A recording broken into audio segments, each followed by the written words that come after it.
자, 휴식을 갖기 전에 법률관계와 그 변동 그러면서 권리의 변동을 의미한다. 권리의 발생, 변경, 소멸을 통칭해서 권리 변동이라고 얘기하고, 권리관계와 그 변동은 다른 말로 권리의 변동을 의미한다. 이렇게 공부하고 쉬었죠? 그렇습니다.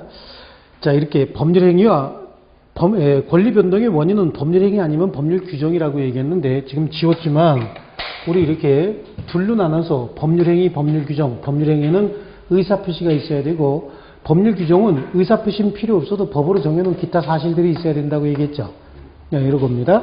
근데 이거는 특별히 우리가 수업 시간에 공부할 필요는 없어요. 왜 그러냐면 이거는 법에 딱 정해져 있기 때문에 우리가 알고 싶으면 법 전문을 들춰보면 되는 거예요. 응? 아니요. 그건 이제 나중에 물권법에서 보면 되는 거고요. 자, 요거는 특별히 우리가 공부를 별도로 안 해도 법 조문에 잘 나와 있기 때문에 이거는 특별히 다룰 필요가 없습니다. 모든 시험에서 이걸 다루지는 않습니다. 그럼 다루면 뭘 다뤄야 될까요? 이거 법률행위. 법률행위에 의해서 권리관계가 변동되는 것, 이걸 주로 많이 다루는 겁니다. 그러면 지금부터 법률행위가 뭐냐라고 하는 걸 공부하셔야 됩니다. 법률행위가 뭐냐. 법률행위다라고 하는 거예요. 법률행위는 하나 이상의 반드시 뭐가 있어야 된다 그랬어요? 의사표시가 있어야 된다 그랬잖아요. 하나 이상의 의사표시를 필수 불가결의 요소로 갖는 권리 변동의 원인이다. 이렇게 얘기합니다. 아까 권리가 변동이 되는 원인은 두 가지 중에 하나라 그랬죠. 머릿속으로 잘 기억하셔야 됩니다. 법률행위 아니면 법률 규정이 있다고 말씀드렸죠. 법률행위는 의사표시가 있어야 된다고 얘기했고요. 그러니까 법률행위를 지금 설명할 때는 하나 이상의 의사표시가 반드시 있어야 되는 권리 변동의 원인을 법률행위다 라고 얘기합니다. 권리 변동의 원인을 조금 더 어렵게 얘기하면 법률 요건이다 이렇게도 얘기를 해요. 자, 여기 지금 지워진 거니까 제가 여기다가 다시 한번 그려볼게요. 처음에 권리의 변동이다 이렇게 썼었죠. 권리의 변동이고요. 권리의 발생, 변경, 소멸을 권리의 변동이다. 권리는 생물체가 아니기 때문에 스스로 발생, 변경, 소멸할 수 없기 때문에 뭔가가 원인을 제공해 줘야 됩니다. 이 원인은 둘 중에 하나라고 얘기했습니다. 법률 행위 아니면 법률 규정이라고요. 그렇습니다. 법률 행위 아니면 법률 규정이다. 여기는 필수 불가결의 요소로서 뭘 가지고 있다 그랬어요? 의사 표시가 있어야 되는데 여기는 의사 표시 필요 없다 그랬죠? 기타 법으로 정해놓은 여러 가지 사실들이 필요한 겁니다. 자, 요게 이제 권리 변동의 원인이다라고 얘기하고요. 요건 이제 그 원인의 세부적인 구성 요소들을 여기다 이렇게 적어 놓은 거야. 자, 법률 행위에는 뭐가 있어야 된다 그랬어요? 의사 표시가 있어야 된다고. 법률 행위의 세부적인 구성 요소를 의사 표시라고 이야기합니다. 아시겠죠? 법률 규정은 의사표시가 없어도 법으로 정해놓은 여러 가지 사실들이 있어야 되죠. 이게 세부적인 구성 요소들인 거예요. 그래서 나타난 결과가 어떻게 된다고요? 권리의 발생, 변경, 소멸이라고 하는 뭘로 나타나는 거죠? 결과로 나타나는 겁니다. 이렇게요. 그래서 권리 변동의 원인은 이것들이고 이것들의 세부적인 구성 요소들은 여기 있는 것들이고요. 이 원인에 의해서 나타난 결과는 이거다. 이렇게 얘기합니다. 여기다가 이름을 갖다 붙이면 이걸 법률 요건이라고 이름을 갖다 붙이는 거예요. 뭐라고 이름을 갖다 붙였다고요? 법률 요건. 누가 갖다 붙인 거예요? 학자들이 갖다 붙였지 제가 갖다 붙인 거 아니죠? 그렇습니다. 학자들이 이걸 법률 요건이라고 부르고 요거를 법률 사실이라고 불러요. 법률 사실, 이거를 법률 효과다. 이네들의 관계는 앞에 전부 뭐가 들어가 있는 관계예요? 법률. 그래서 이네들의 관계를 무슨 관계라고 그래? 법률 관계다. 그러니까 법률 행위를 했기 때문에 소유권 이전 등기 청구권이 생기고 소유권 이전의 의무가 발생하는 겁니다. 그러니까 법률 관계라고 하는 건 결국은 권리 의무 관계다 이렇게 얘기를 했죠. 한번 여기다가 조그마한 예를 하나 들어드릴게요. 갑하고 을이 갑소유 부동산에 관해서 매매 계약을 체결합니다. 법률 행위는 그 개념이 완전히 정립이 될 때까지 계약을 법률 행위라고 이해하자 이렇게 말씀드렸죠. 둘이 매매 계약을 체결했어요. 그래서요, 갑이 을에게 내가 소유권 이전 등기해 줄 테니까 너는 나에게 얼마를 줘? 2억을 줘라 라고 해서 약속을 했습니다. 하면서 어떻게 했냐면은, 자, 이 한 달 있다가 이행기에 내가 너에게 목적물 인도하고 소유권 이전 등기 서류를 교부할 테니까 너는 나에게 뭘 달라고? 2억을 달라고요. 이렇게 둘이 계약을 체결했죠. 이렇게 하기로 한 달 있다 이렇게 하기로 지금 계약을 체결했잖아요. 그러니까 한 달 있다가 갑은 을에게 소유권 이전 등기 해주고 목적물 인도해줄 의무가 발생을 하게 되죠. 을은 한 달 있다가 갑에게 2억 원을 지급해야 될 뭐가 발생을 했어요? 의무가 발생했다고. 의무만 발생한 게 아니라 갑은 한 달 있다가 을에게 야 대금 2억 원 내놔 라고 청구할 수 있는 청구권이 생겼죠. 권리가 생겼잖아요. 을은 갑에게 한 달 있다가 야 뭐죠? 소유권 이전 등기 해주고 목적물 인도해줘 라고 청구할 수 있는 뭐가 생겼다? 청구권이 생겼다. 여기서 얘기하는 청구권 이게 권리잖아요. 그죠? 이렇게 법률 행위를 함에 따라서 뭐가 생겼어요? 청구권도 생기고 의무도 생겼잖아요. 청구권, 권리도 생기고 의무도 생겼죠. 그러니까 이네들의 관계는 결국은 법률 관계인데 법률 관계는 이렇게 권리와 의무가 발생, 변경, 소멸하는 관계라고요. 아시겠죠? 그래서 법률 관계는 다른 말로 권리, 의무 관계다. 그렇습니다. 이게 이제 법률 관계인데 여기서 중요한 게 법률 규정에 의한 권리 변동보다도 법률 행위에 의한 권리 변동이 더 중요합니다. 이건 사실은 공법 관계에서 중요한 거예요.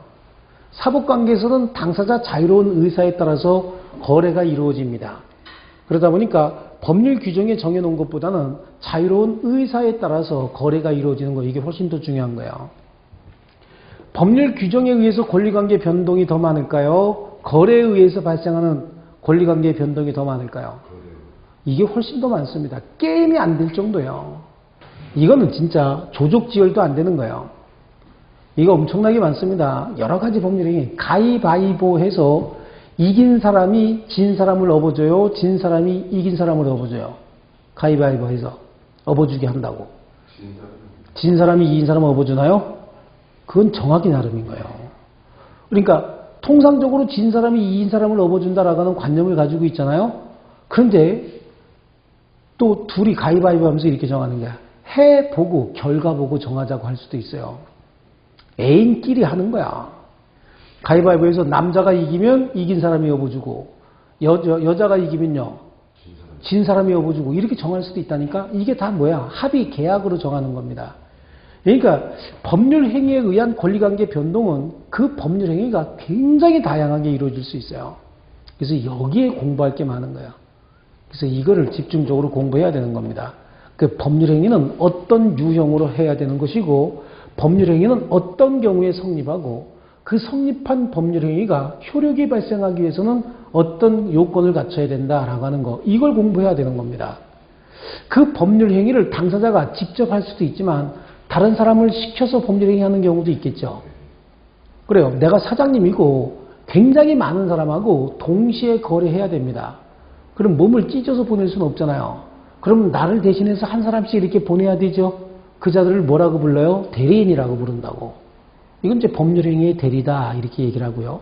법률행위 하면서 조건이나 기한을 붙여서 법률행위 하는 경우도 있죠. 대부분이 그래요. 계약금 오늘 받고 한 달 있다가 시계 주기로. 이게 뭐야? 기한 정하는 거죠. 이행기. 그죠? 아니면은 시계는 지금 주되 돈은 어떻게 3개월에 나눠서 받겠다. 이런 것들이 조건 붙이는 거고 기한 붙이는 거잖아요. 이런 식으로도 법률행위 굉장히 많이 하죠. 그렇게 했는데 상대방이 나를 속여서 법률행위 했답니다. 그럼 어떻게 할 수 있어요? 취소도 할 수 있습니다. 아시겠죠? 이런 것들을 지금부터 다 배우는 거야. 어디에서 배우는 거예요? 여기서 배우는 거예요. 법률행위에서.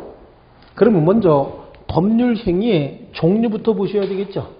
법률행위는 어떤 유형으로 나눌 수 있느냐라고 해서 벌써 먼저 법률행위의 종류 이거 보실게요. 법률행위는 9가지 정도로 분류할 수 있어요.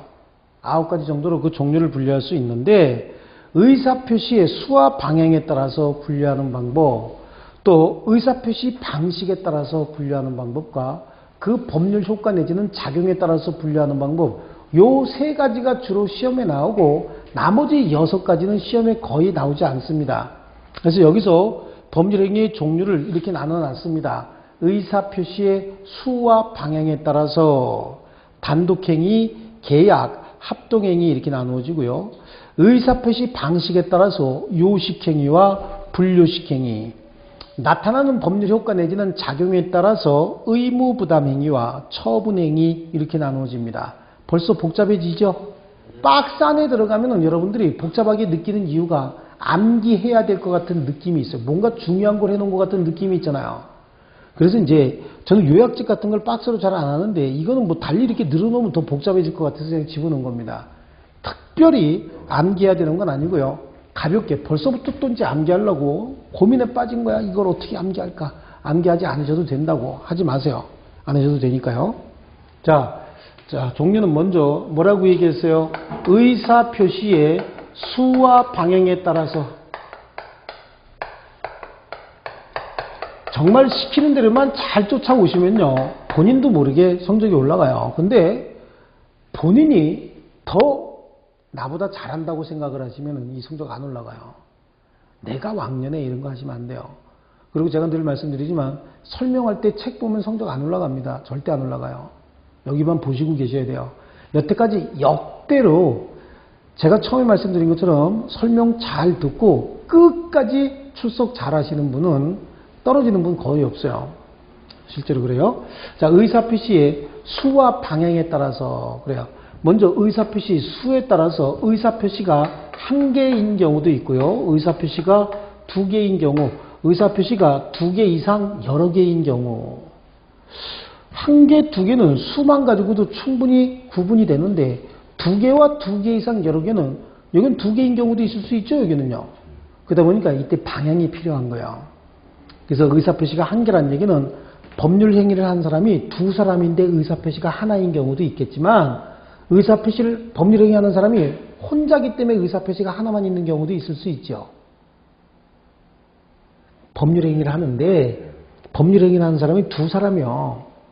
2사람이 같이 서로 의사표시하게 되면 의사표시가 2개잖아요. 그런데 법률 행위를 하는 사람이 한 사람이기 때문에 의사표시가 하나만 있을 수도 있잖아요. 그죠?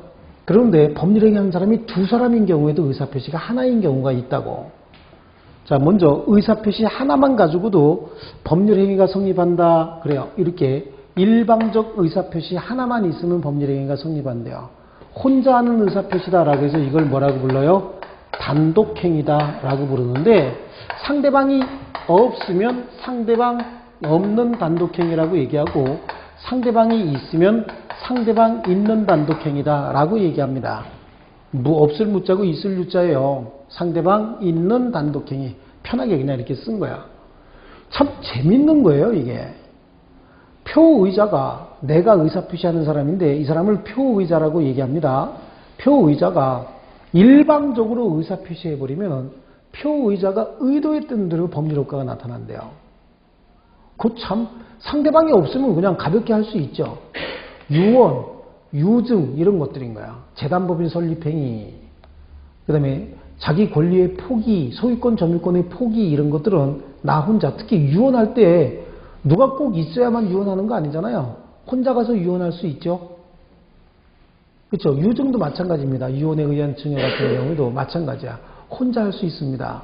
상대방이 있든 없든 법률 효과의 발생 시기는 법으로 딱 정해놨습니다. 언제 법률 효과가 발생한다고. 괜히 얘기했다. 이건 좀 어려운데 어쨌든 이거는 혼자 하는 의사표시인데 상대방이 존재하지 않는 경우에도 할 수 있는 겁니다. 그런데 상대방 있음에도 불구하고 표의자가 일방적으로 의사표시하게 되면 법률 효과가 발생하는 게 있대요. 이건 상대방 있는 단독행위다라고 하는데 이거는 필요에 의해서 당위성에 의해서 법으로 그렇게 정해놨어요. 갑이 아까 을하고 법률행위 하면서 자기가 가지고 있던 이 주택을 2억에 매매하겠다라고 얘기를 했어요. 그런데 나중에 알고 보니까 얘가 여기다가 뭐 한 거야? 사기를 친 거야. 사기당해서 이렇게 매매하겠다고 얘기를 한 겁니다. 나중에 알고 보니까 사기인 줄 알았어요. 그럼 이 의사표시 어떻게 해야 되는 거예요? 취소해야 될 거 아니냐고요. 그죠? 취소할 때 누구한테 취소해? 을한테. 야, 취소한다. 그래야 되겠죠? 아니, 사기당해서 했으니까 취소해야 될 거 아니에요. 그럼 취소할 때 을한테 가서 을 허락을 받고 취소해야 될까요? 을이 땀 뻘뻘 흘리면서 사기쳤는데 겨우 성공했는데 그 취소하는데 동의받아서 취소하라 그러면 얘가 동의해줘 안 해줘? 안 해주죠. 이 경우에는 사기당한 사람이 스스로 혼자서 일방적으로 의사표시하게 되면 취소 효과가 발생해야죠. 이런 어떤 당위성 때문에 상대방 없는 단독행위도 정해놓은 겁니다. 다만 상대방 이해관계에 영향을 많이 미칠 수 있어요. 나 혼자서 의사표시하는데도 내가 원하는 대로 법률효과가 나타나는데 뭐 이런 경우가 다 있어. 그러니까 이렇게 단독행위에 의해서 법률효과가 발생하는 경우는 법으로 딱 정해놨어요. 어떤 경우에만 할 수 있다. 이걸 단독행위의 법정주의다라고 얘기합니다. 법으로 정해놓은 때만 행사할 수 있다는 겁니다. 아시겠죠? 자, 그 다음에 의사표시가 2개인 법률행위도 있습니다. 이거 의사표시. 이렇게 해서 의사표시가 하나가 있고요. 이렇게 해서 의사표시가 하나가 있습니다. 이걸 쌍방행위다라고 얘기해요. 서로 대립적이고 상대적인 의사표시가 있는 거죠. 그죠? 대립적이고 상대적인 의사표시가 필요한 겁니다. 2개의 의사표시가요. 이걸 쌍방행위다라고 얘기하고 이거를 법률 용어로 뭐라고 불러요? 계약이다라고 부르는 거예요. 계약은 그냥 약속인 거예요. 뭐 거창한 거 아닙니다. 합의, 약속 이게 뭐죠? 계약인 겁니다. 오늘 우리 몇 시까지 수업하기로 돼 있죠? 예, 그게 합의 약속인 겁니다. 이게 계약인 겁니다. 몇 시부터 수업하기로 돼 있었어요? 예, 7시요. 제가 7시에 들어왔죠? 예, 합의 약속을 제가 이행한 겁니다. 왜요? 그걸 법학용어로, 법률용어로 뭐라고 불러요? 계약이라고 부르는 거예요. 아시겠죠? 그래요. 그 다음에 2개 이상 여러 개의 의사표시가 있는데 2개 이상 여러 개의 의사표시는 서로 대립적이고 상대적인 의사표시가 아니고 한쪽 방향으로 이루어지는 의사표시인 겁니다. 방향, 수만 가지고는 이게 지금 구분이 안 되죠. 뭘 가지고 구분해줘야 돼? 방향을 가지고 구분하게 되면 이거하고 이거는 구분이 되죠. 근데 2개 이상 여러 개를 했으니까 여러 개가 있을 수도 있습니다. 이런 식으로 어떠한 목표점을 중심으로 의사표시가 집중되는 현상도 있지만 하나의 구심점을 중심으로 여러 개의 의사표시가 이렇게 집중되는 현상이 대부분인 거예요. 이런 겁니다. 이거는 다른 말로 얘기하면은 의결행위인 거예요. 의결행위. 아시겠어요? 그래서 사단법인 설립행위 그래요. 사단법인 설립행위 여러 사람들이 정관 작성해서 우리는 이런 일을 하자라고 서로 의견을 일치시키는 행위 있잖아요. 이거를 뭐라고 불러요? 사단법인 설립행위 일종의 무슨 행위요? 합동행위다라고 얘기하는 거예요. 합동행위. 얼마 전에 그런 거 있었잖아요. 우리 국회에서 뭐 어떤 분이 무슨 뭐 간첩 비슷한 행위를 했다고 해서 그분이 국회의원하고 있는데 이분을 어떡하죠? 체포하자고 검찰에서 이렇게 동의안을 보내오니까 법원에서 동의안 보내오니까 의원들이 모여서 찬성합니다. 그래서 의견을 한 군데 이렇게 집중을 시키죠. 그 행위가 일종의 뭐죠? 합동행위인 거예요. 합동행위. 자, 이렇게 나눠요. 의사표시 수와 방향에 따라서 그죠? 이렇게 나누기도 합니다. 자, 그 다음에 그럼 이러한 법률행위를 어떤 형식에 맞춰서 해야 되느냐 그렇습니다. 법률행위의 종류에 따라서 반드시 정해진 형식과 절차에 따라서 해야 되는 행위도 있어요. 그걸 무슨 행위라고 불러요? 요식행위다라고 하는 거고요. 특별히 형식과 절차 따지지 않습니다. 아무렇게나 그냥 편하게 해도 되는 그런 행위가 있어요. 이걸 뭐라고 불러요? 불요식행위다 이렇게 부르는 거예요. 요식행위와 불요식행위 이렇게 나누어집니다. 불요식행위다라고 하는 거예요. 우리 민법에 나오는 의사표시 법률행위는, 우리 시험에 나오는 의사표시 법률행위는 딱 하나, 법인의 설립행위 있죠. 법인의 설립행위는 설립자가 정관을 작성하고 기명 날인해야 된다라고 하는 게 있어요. 기명 날인은 정해진 서식에다가 해야 되죠. 그런 행위가 요식행위고, 나머지 법률행위는 전부 불요식행위예요. 우리 시험에는. 내가 내 재산을 이분하고 거래할 건지 이분하고 거래할 건지 누가 정하는 거예요? 내가 자유롭게 정할 수 있어야 되죠. 그럼 어떤 형식으로 해야 됩니까? 그것도 자유롭게 정할 수 있어야 되는 거예요. 방식도. 그죠? 그래서 우리 시험에 나오는 법률행위는 전부 다 뭐다? 불요식행위다. 법인의 설립행위만 요식행위인 거야. 이거를 하나씩 암기했다간 머리 터집니다. 머리 터지지 마시고 법인의 설립행위만 요식행위고 나머지는 전부 불요식행위다. 그럼 불요식행위 어떻게 하는 거예요? 불요식행위 어떻게 해야 되죠? 알아요? 몰라요? 네? 네. 그러니까 어떻게 해요? 아 몰라. 그럼 어떻게 알아? 그냥 아무렇게나 하면 되는 거예요. 자유롭게. 그러니까 어떤 형식에 따라서 합니까? 그걸 어떻게 알아? 그때 상황에 따라 다르지. 그죠? 아 몰라. 그냥 되는 대로 하면 돼요. 어쨌든 상대방에게 뭐만 되면 돼? 의사만 전달이 되면 된다고. 그죠? 자 그렇습니다. 다시 한번 잘 기억하세요.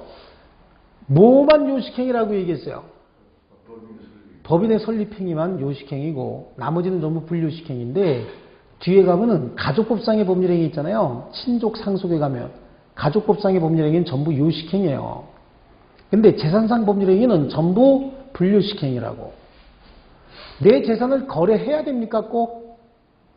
안 해도 되지요? 내가 자유롭게 정할 수 있는 거예요. 거래하고 싶으면 누구하고 해요? 그치, 내 마음에 드는 사람하고 하는 거예요. 계약 자유의 원칙상, 자유계약, 자유경쟁, 계약 자유의 원칙상 우리 재산상의 법률행위는 전부 불요식행위입니다. 구두에 해야 됩니까? 서면으로 합니까? 구두로 합니까? 아무렇게나 해도 된다고. 명시적으로 해요? 묵시적으로 해요? 왜? 아무렇게나 해도 된다니까. 명시적으로, 묵시적으로 지가 하고 싶은 대로 하는 겁니다.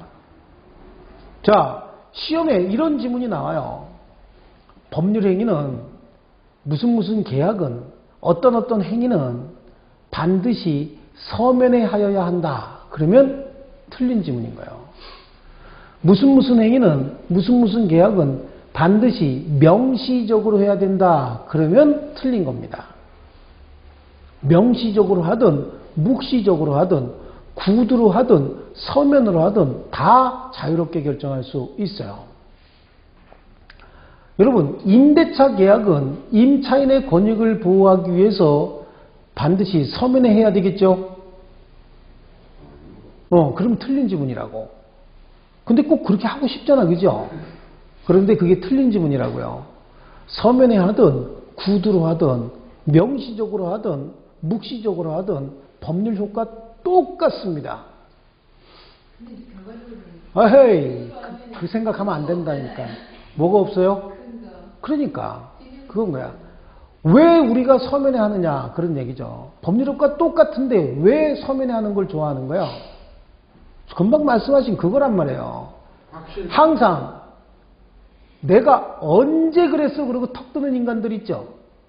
턱을 든다니까 내가 언제 그랬어 그러고 턱 드는 이거 배 내미는 인간들 때문에 서면에다가 근거를 남겨놓기 위해서 하는 것이지, 원칙은 불요식행위인 거야.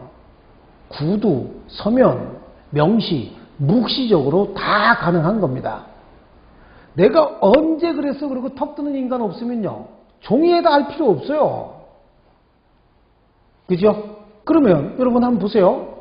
서면에 하는 게 확실해요? 가장 확실합니까? 아니야.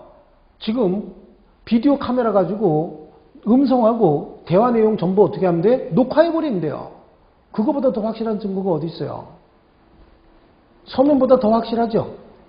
그렇습니다. 침 튀기는 것까지 다 찍혔대. 이거보다 더 확실한 건 없잖아요. 그렇죠? 어떤 형식으로 하든 관계없습니다. 또 명시적으로, 묵시적인 의사표시, 그래요. 묵시적인 의사표시가, 명시적인 의사표시가 더 확실한 거예요? 묵시적인 의사표시가 더 확실한 거예요? 아니요.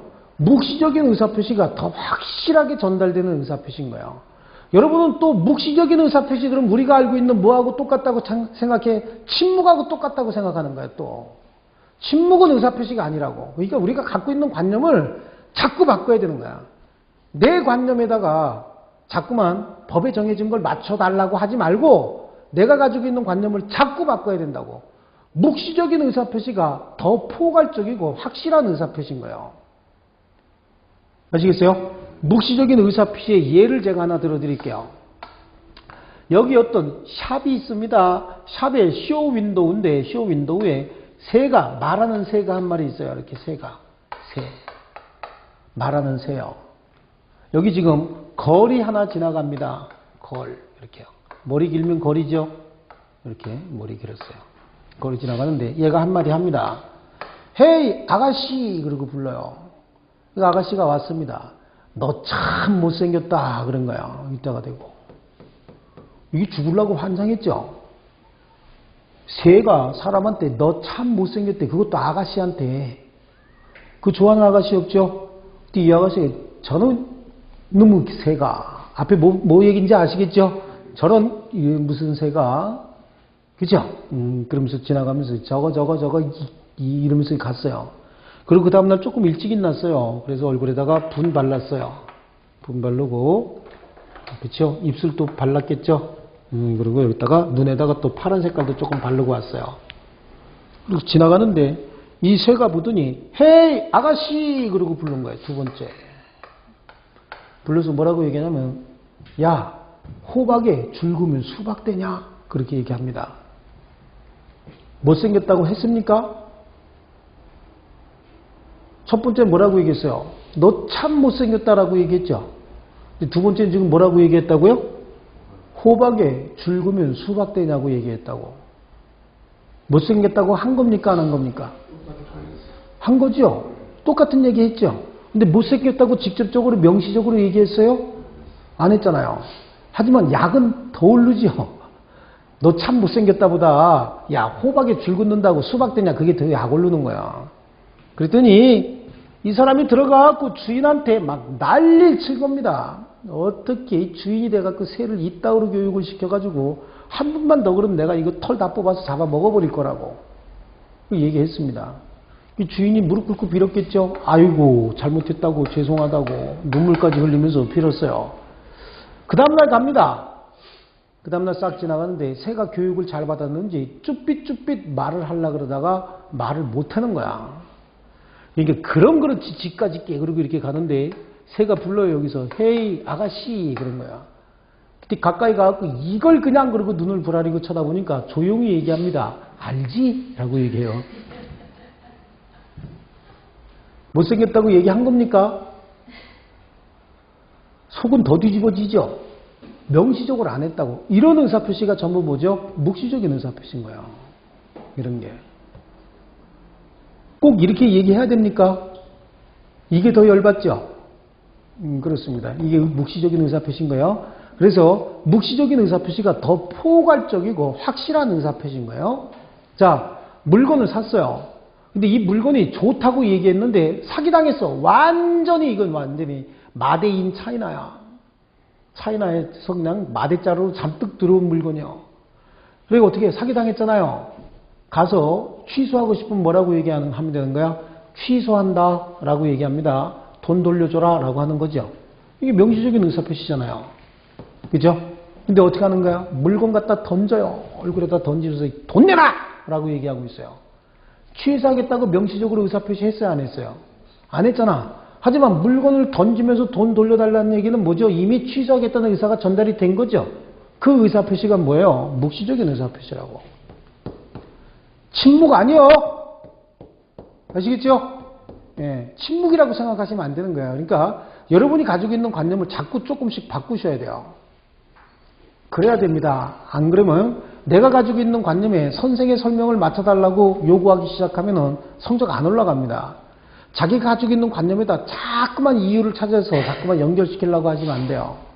그리고 또 하나 있어요. 뒤에 갖고 여러 가지 판례 같은 거 공부하다가 보면, 판례 나오다 보면요. 내가 과거에 겪었던 그 사건, 우리 집안일, 이거 자꾸만 연결시킨다고. 그러면 뒤에 설명 다 날아가 버려요. 뒤에 설명 머리에 안 들어와. 이거 배우는 게 집안일 해결하려고 배우는 거예요? 아니요. 주택관리사보 시험 보려고 배우는 거지. 집안일 해결하려고 배우는 거 아니야, 이거. 아시겠죠? 여러분 1년 배워갖고 집안일 해결 못해. 절대 해결 못해요. 1년 배워가지고. 최소한도 5년 이상은 열심히 공부해야 집안일 해결하는데 조금 한마디라도 거들지 1년 갖고 안 돼요. 변호사들 어떤 변호사가 제일 잘해요? 변호사. 초임 변호사야. 초임 변호사도 벌써 10수, 20수 해가지고 사법연수원 갔다 온 변호사가 딱 대학교 4학년 때 합격해갖고 사법연수원 갔다 온 변호사보다도 10수, 20수 한 변호사가 훨씬 더 잘해요. 왜 그래요? 10년 이상 공부했잖아. 근데 얘는요, 4년밖에 안 했죠? 이 게임이 안 돼요, 이게. 그러니까, 이거는 집안일 해결하려면 어떻게 해야 돼? 최소한도 5년 이상 공부해야 됩니다. 그러니까 집안일 연결하지 마세요. 나중에 궁금한 거 있으면 저한테 갖고 오시면 제가 잘은 몰라도 이렇게 조언은 해드릴 정도는 되니까 수업하시면서 집안일 절대 연결하지 마세요. 아시겠어요? 네, 내가 과거에 당했던 거 억울해도 참아. 이거 어쩔 수 없으니까요. 네. 자, 됐습니다. 그래서 요식행위, 분류식행위 그래요. 우리 시험에 나오는 법률행위는 전부 분류식행위죠. 딱 하나만 뭐라 그랬어요? 요식행위다. 그죠? 그러니까 임대차 계약을 체결할 때는 반드시 서면에 해야 됩니까? 구두로 해도 되죠. 자, 이렇게 이거 매매계약 성립했나 한번 볼게요. 갑소유의 주택입니다. 갑이 여기다가 이렇게 했어요. 여기다가 판다. 1억 이렇게 썼습니다. 그랬더니 을이 좋다. 1억 그랬어요. 매매계약 성립한 겁니까? 한 거죠. 서면에 했네. 서면에. 당사자 있지요? 목적 있잖아요. 의사표시 있잖아요. 법률행위 성립했죠? 매매계약 완벽하게 성립한 겁니다. 이걸 뭘 멋있는 말로 쓰려고 막 할 필요 없어요. 이거 완벽한 매매계약인 거예요. 사진 갖다 딱 붙여놓고 판다 요거 1억 좋다 1억 그러면 되는 거예요. 그러면 지금 법률행위에 필요한 의사표시 다 들어가 있는 거죠. 법률행위에 필요한 거 지금 다 들어가 있는 겁니다. 왜 그렇다고요? 뭐라고? 분류식행위라고요. 아시겠습니까? 분류식행위입니다. 자, 됐어요. 그 다음에 이제 그 작용 내지는 효력에 따라서 그렇습니다. 작용 내지는 효력에 따라서 의무부담행위가 있고요.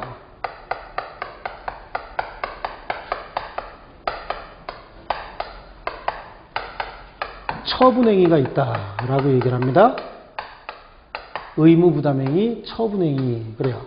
자, 계약을 가지고 예를 들겠습니다. 여기 와서 앉는 선생님이 있어요? 네? 민법하고 회계만 합니까? 그래요. 회계 선생님도 절대 안 앉으실 거예요, 아마. 자, 의무부담행위, 처분행위인데 지금 갑이 을하고 아까 사례 갖고 얘기를 드릴게요. 이러한 부동산을 양도하기로 합니다. 2억이요. 그랬더니 얘가 2억을 주겠다고 얘기를 하죠. 둘이 뭘 했단 얘기죠? 매매 계약을 체결했습니다. 그러면서 뭐라고 정했냐면 이 행기에 갑은 목적물 인도하고 그에 따라서 등기 관련 서류를 교부하기로 했고 그때 을은 갑에게 얼마 주기로 했어요? 2억을 주기로 약속을 했습니다. 뭘 했다고요? 매매 계약을 체결한 거야. 임대차 계약을 체결하면 사용수익을 제공하고 차임을 주겠다 그러면 되는 거죠. 그렇습니다. 이러한 계약인 거야. 계약에 의해서 갑은 을은 갑에게 이러한 의무를 부담하죠. 이러한 의무를 부담하는 거죠. 이행기에, 이 약속에 의해서 이행기에 이러한 의무가 발생했고 이러한 의무가 발생을 했잖아요. 그러니까 이 행위는 결국은 한 달 있다가 이러한 의무를 이행하기로 하는 행위죠. 그러니까 이 행위는 의무를 부담하는 행위라고. 아시겠죠? 그래서 무슨 계약을 체결한다, 무슨 약정을 한다라고 하는 건 그건 다 뭐죠? 의무를 부담하는 행위입니다. 그런데 기억하시나 모르겠는데 의무만 생겼어요? 채권도 생겼어요? 무슨 청구권? 매매 대금 청구권이 생긴다고 했잖아요. 여기 보면은 뭐요? 소유권 이전 등기 청구권이 생긴다고 얘기했죠. 이러한 청구권은 상대방에게 급부를 요구할 수 있는 뭐다? 채권이다. 그러니까 결국은 의무 부담 행위는 다른 말로 권리 입장에서 봤을 땐 무슨 행위요? 채권 행위인 거야. 채권을 발생시키는 행위죠. 의무 부담 행위는 뭐라고요? 채권 행위라고. 의무만 생겼어? 채권도 생겼어요? 채권도 생겼잖아요. 그러니까 의무 부담 행위는 다른 말로 채권 행위라고도 얘기합니다. 채권 행위라고 얘기해요. 그렇습니다. 자, 그 다음에 여기 보세요. 여기 보세요. 이렇게 의무를 부담했습니다. 그러면 갑은 계약의 내용에 따른 의무를 반드시 이행해야 되겠죠? 반드시 해야 됩니까? 뭘 망설여요. 반드시 해야지. 하지 않으면 채무불이행이에요, 그게. 안 하면 채무불이행인 거야. 그러니까 반드시 해야 돼요. 해야 됨에도 불구하고 안 하면 그게 뭐가 돼요? 채무불이행이 되는 겁니다. 그래서 상대방 손해배상 청구하는 겁니다. 반드시 해야 되는 거야. 반드시 안 해도 되면은 안 해버렸다고 해서 책임질 일 없는 거죠. 반드시 해야 되기 때문에 안 하면 책임지는 겁니다. 얘도 반드시 돈 줘야 되죠. 안 주면 채무불이행, 손해배상의 문제가 발생하는 거예요. 지연이자가 그래서 발생하는 겁니다. 아시겠죠? 그럼 이 행기에 등기 관련 서류를 교부한다. 이 행기에 2억 원을 지급한다라는 행위가 뭐예요? 등기 관련 서류를 교부하게 되면 자기 권리가 이제 처분이 되는 거죠. 2억 원을 얘한테 주게 되면 자기 돈이 지금 누구에게 넘어가는 거야? 상대방에게 넘어가는 거잖아요. 그러니까 그런 행위를 뭐라 그래요? 처분행위다. 쉽게 얘기해서 이 계약의 내용을 뭐 하는 행위요? 이행해서 마무리 짓는 행위인 거야. 그럼 의무부담 행위하게 되면은 후속 조치로서 이행의 의무가 남는 거죠. 이행의 의무가 남습니다. 이거 했으니까 이때 이행해야 될 거 아니냐고. 근데 처분행위는 이행하는 행위라고 얘기했잖아요. 이행해서 어떻게 그 계약을 마무리 짓는 행위요. 그럼 더 이상 이행할 게 있어요, 없어요? 더 이상 이행할 게 없잖아요. 더 이상 이행의 의무는 남는다, 안 남는다? 이행의 의무는 남지 않는다라고 하는 거야. 자, 요거 하나. 또 하나 보세요. 그럼 의무 부담 행위를 했습니다. 그런데 이 물건이 갑소유가 아니래. A 소유랍니다. A 소유. 그럼 지금 타인 물건에 대한 의무 부담 행위 했죠? 갑소유가 아니라니까. 타인 물건에 대한 의무 부담 행위는 달리 표현하면 타인 물건에 대한 채권 행위라고. 그죠? 그럼 타인 물건에 대한 의무 부담 행위는 유효일까요? 무효일까요? 유효입니다. 유효인 거예요. 어떻게 하면 돼? 사다가 주면 되는 거예요. 유효입니다. 만약에 못 사왔대. 그럼 그게 뭐가 되는 거죠? 채무불이행이지. 못 사오면. 타인 물건에 대한 매매 계약이 유효예요? 무효예요? 유효입니다. 타인 물건에 대한 임대차가 유효예요? 무효예요? 유효라니까. 아니 내가 갖다가 임대해 주겠다고 약속을 하면 되는 거야. 꼭 내 물건만 임대하는 거 아닙니다. 꼭 내 물건만 파는 거 아니야. 오파상이 뭐 하는 사람들이에요? 지 물건 파는 사람들이에요? 아니잖아요. 국내에 없는 물건 주문 받아서 내가 너한테 이행해 줄게 라고 계약금까지 계약 다 하잖아. 하고 외국에 돌아다니면서 물건 사다가 이행해 주는 거죠. 그게 이행이잖아. 오파상은 영어로 얘기하니까 그건 유효고 국내에서는 무효요? 그럴 수 없잖아. 민법이. 법이 좋은 게 그건 거야. 있는 사람이든 없는 사람이든 딱 정해진 대로 효과가 발생하는 겁니다. 근데 있는 놈들이 그걸 은폐하고 없는 것처럼 막을 치고 가리니까 그런 것이 사실은 법률효과는 내부적으로 똑같이 발생하는 겁니다. 아시겠죠? 그러니까 여기서는 그렇게 얘기하는 거야. 타인 물건에 대한 의무 부담 행위는 유효, 무효? 유효. 타인 물건에 대한 채권 행위는 유효. 타인 물건에 대한 매매 계약 유효. 타인 물건에 대한 임대차 계약 유효 이렇게 얘기합니다. 또 우리 시험에 나오는 용어는 이렇게 안 나와요. 똑같은 말을 조금 어렵게 표현한다고. 의무부담 행위함에 있어서 행위자에게 처분 권한이 있음을 요하지 않는다. 무권리자의 의무부담 행위도 유효다. 무권리자의 채권 행위도 유효다. 지금 A 소유물에 대해서 갑이 처분 권리 있어요, 없어요? 없잖아요. 처분 권리 없어도 매매 계약은 할 수 있다고 얘기했죠. 그러니까 의무 부담 행위함에 있어서, 다른 말로 채권 행위함에 있어서 행위자에게 처분 권한이 있음을 요하지 않는다. 시험엔 이런 용어로 나온다고. 처분 권한 없어. 없지만 계약은 체결할 수 있잖아요. 아니라니까. 이거 필요 없어요. 여러분 나하고 63빌딩, 내가 여러분한테 63빌딩 팔 테니까 63빌딩 사고 싶은 사람 있으면 저하고 오세요. 계약 체결하게. 그 계약이 유효야, 무효야? 유효인 거요. 유효라고. 지금 왜 내 걸 팔아먹나가 아니야. A는 싫으면 안 팔면 돼. 뭘 당해요, 당하기는. 아무것도 안 당했지. 또 당해, 당하기는. A가 갑한테 권리를 뺏겼어요? 뺏겼어, 안 뺏겼어? 팔기 싫으면 A 뭐라 그러면 돼? 닥쳐. 그러면 되는 거예요. 너한테 안 팔아.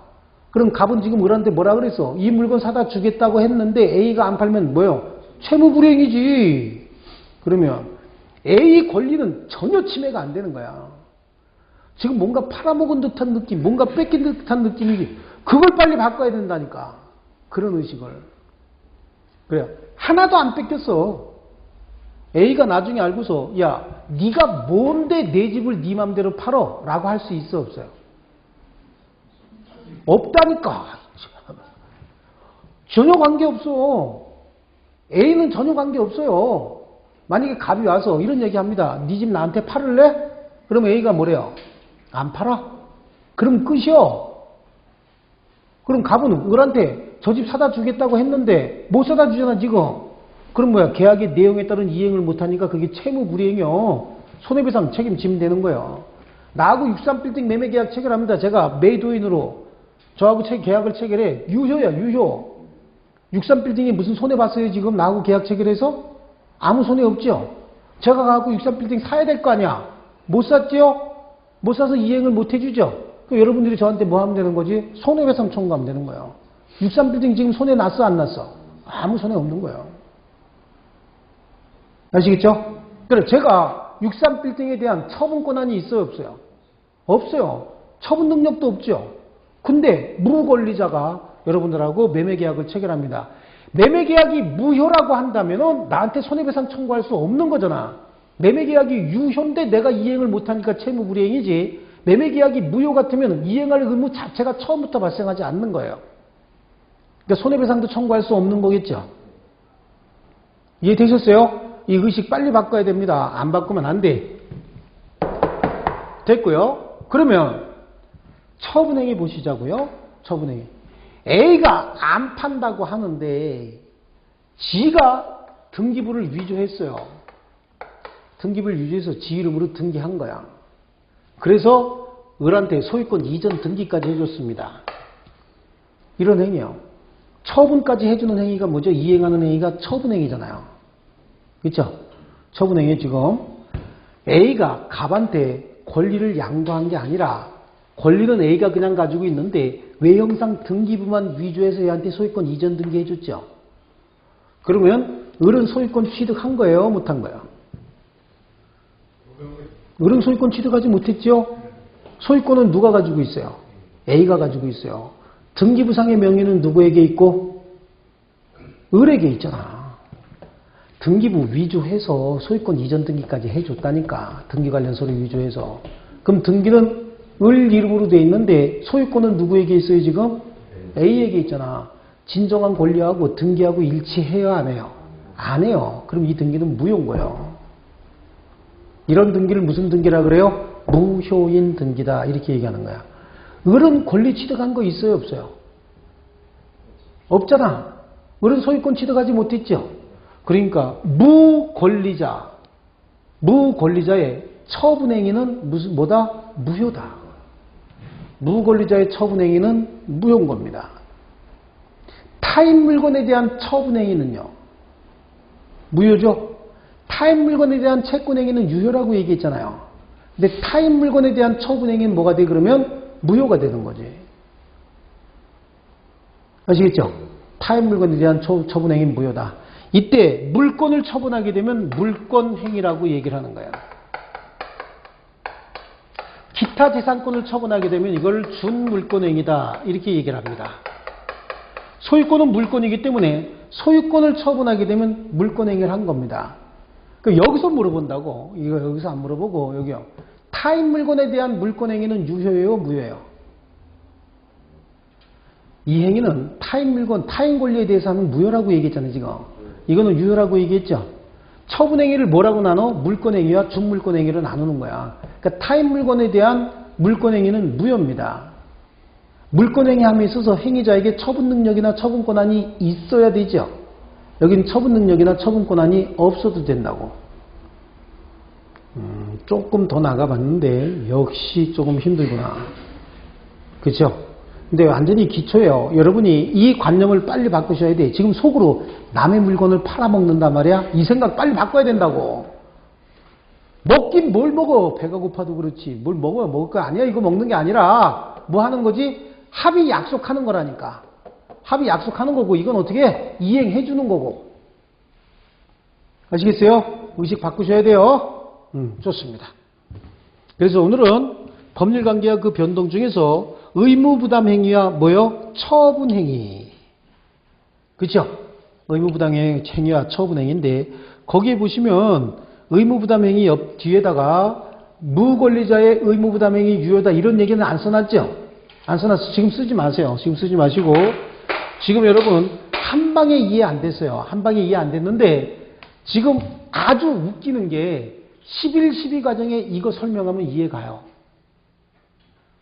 두고 보시라고. 11, 12 과정에서 이거 설명하면 진짜 이해 가요. 그래서 여기는 살짝 맛만 보고 가는 거야. 제가 책을 자꾸만 강조하지 않는 이유가 있어요. 잘 들어두면 진짜 이상해. 다음 과정에 들으면 이게 이해가 가요. 그리고 암기가 돼요.